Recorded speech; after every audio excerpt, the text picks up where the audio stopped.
1999 पासून जगात वॉर चालू झाले, टेरर अटॅक झाले, पॅन्डेमिक आलं, पण एक गोष्ट मात्र कायम राहिली, इंडियन मार्केटची recovery power. 1999 Kargil war, market 5% down केलं, पण 1 इयरमध्ये 29% रिकव्हरी आली. 2008 ग्लोबल क्रायसिस, मुंबई अटॅक, लोक घाबरली, पॅनिक सेलिंग केली, ओव्हरऑल 63% डाऊन गेलं, पण 1 इयरमध्ये 81% रिकव्हर झालं. 2020 कोविड-19 पॅन्डेमिक, मार्केट 38% डाऊन गेलं, पण हिस्ट्रीमधली फास्टेस्ट रिकव्हरी झाली 1 इयरमध्ये 100%. 2022 Russia Ukraine war, market 10% correct झालं, पण 6 मंथ्समध्ये 16% रिकव्हरी आली. आणि आता 2026 Israel Iran war, market already 8% down आहे. हिस्ट्री आपल्याला एकच शिकवते, वॉर टेम्पररी असतात, क्रायसिस टेम्पररी असतात, पण discipline investment permanent wealth create करते. आपण एक एक्झाम्पल बघूया.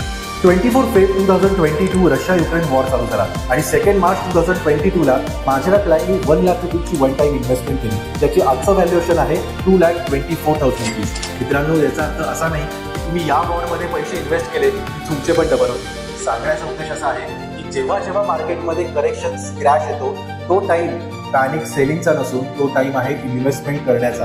तुम्हाला पण इन्व्हेस्टमेंट करायची असेल तर मला आजच व्हॉट्सअप करा. थँक्यू.